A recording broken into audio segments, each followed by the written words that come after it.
C'est avec joie que nous nous retrouvons ce lundi 20 janvier 2025 autour de notre texte d'évangile.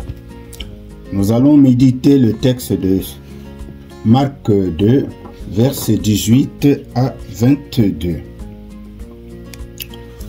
Alors nous allons le lire avant d'entrer dans le vif de notre partage. Lisons au nom de Jésus. En ce temps-là, comme les disciples de Jean le Baptiste et les pharisiens jeûnaient, on vint demander à Jésus pourquoi alors que les disciples de Jean et les disciples des pharisiens jeûnent, tes disciples ne jeûnent-ils pas? Jésus leur dit: les invités de la noce pourraient-ils jeûner pendant que l'époux est avec eux? Tant qu'ils ont l'époux avec eux, ils ne peuvent pas jeûner. Mais des jours viendront où l'époux leur sera enlevé, alors ce jour-là, ils jeûneront. Personne ne raccommode un vieux vêtement avec une pièce d'étoffe neuve. Autrement, le morceau neuf ajouté tire sur le vieux tissu et la déchirure s'agrandit. Ou encore, personne ne met du vin nouveau dans des vieilles outres, car alors le vin fera éclater les outres, et l'on perd à la fois le vin et les outres. À vin nouveau, outre neuve. Disons Amen. Alors, nous pouvons lire aussi ce texte dans les synoptiques. Matthieu 9, les versets 14-17. Matthieu, Luc 5, versets 33 à 39. Il y a un intérêt à lire les synoptiques parce que nous verrons que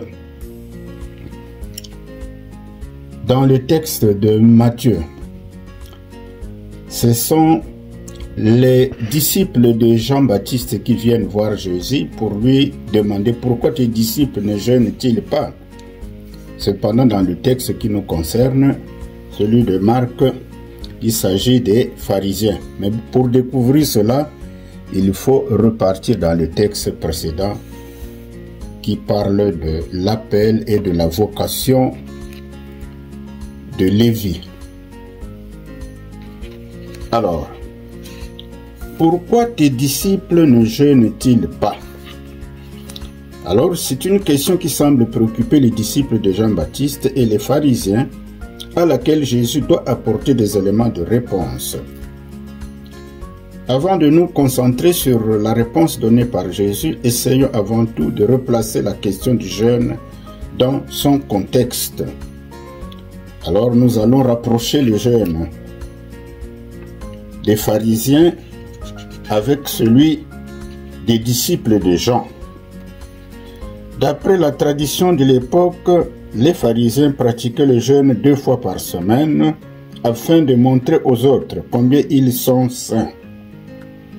Or, pratiquer le jeûne uniquement pour impressionner les autres, c'est passer à côté de sa raison d'être. Le jeûne du disciple de Jean est lié à sa mission.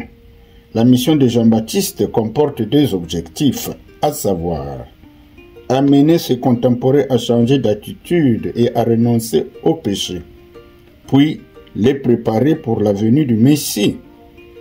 Ces 2 objectifs ne sont humainement pas faciles à faire aboutir si l'action n'est pas soutenue par une tempérance et une rectitude de vie de prière.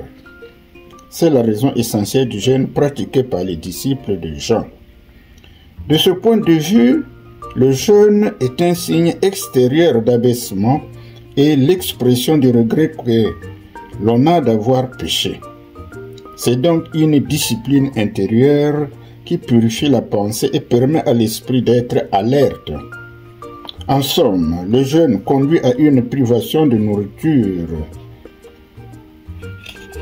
à notre corps pour un temps.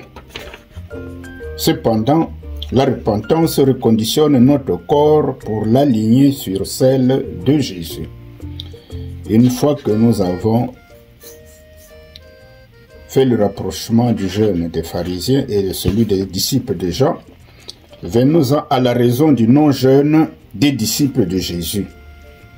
Pourquoi les disciples de Jésus ne jeûnent-ils pas?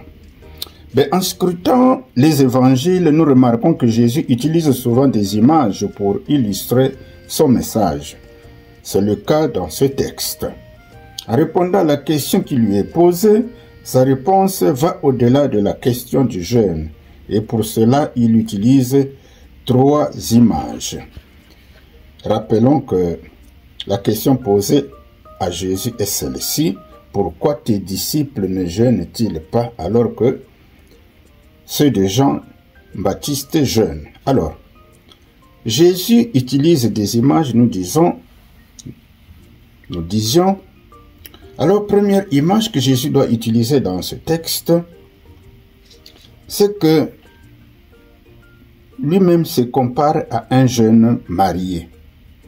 Dans la Bible, l'épouse représente souvent le peuple de Dieu et l'époux le Dieu qu'il aime, ce que nous pouvons lire en Ésaïe 62, verset 5, en Matthieu 25, les 13 premiers versets, et en Apocalypse 21, verset 2. L'épouse n'a pas intérêt à vivre dans la privation de corps, car l'époux est là. C'est un moment de joie. Deuxième image que Jésus utilise, vieux vêtements et morceaux d'étoffe neuve. Jésus n'est pas venu raccommoder l'ancien système religieux du judaïsme avec l'économie de grâce qu'il apporte. L'objectif de Jésus est d'apporter un message nouveau aux hommes pour leur offrir le pardon des péchés et la réconciliation avec Dieu. Si nous voulons suivre Jésus, nous devons être prêts à connaître une nouvelle manière de vivre, apporter un nouveau regard sur les gens et nous engager dans un nouveau type de service. Troisième image utilisée par Jésus, le vin nouveau. Seul un cœur repenti est capable de recevoir Jésus, qui est le véritable vin nouveau. Comme de vieilles outres, les pharisiens ont le cœur rigide et n'acceptent pas de changer leur manière de penser et de servir Dieu. Ils sont incapables d'accepter la foi en Christ. Le psaume 95, le verset 7 à 8, nous avertit à ne pas endurcir notre cœur lorsque Dieu nous appelle à accepter la vie nouvelle qu'il nous offre. Alors, une fois que nous avons dit tout cela, quelle application pouvons-nous faire de ce texte à notre vie? Eh bien, notre marche chrétienne doit être ponctuée par une vie de prière. Elle sera plus efficace si nous sommes réguliers aux offices hebdomadaires organisés par notre Église. Notre participation à la célébration eucharistique dominicale doit être de mise. N'oublions pas la méditation quotidienne des textes des Écritures qui nous sont proposés dans le calendrier liturgique, mais aussi la prière personnelle. Voilà, mes bien-aimés dans le Seigneur, ce que nous avions pensé vous exposer de notre méditation. À vous de l'approfondir.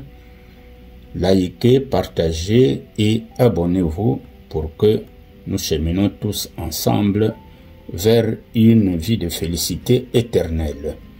Que Dieu vous bénisse.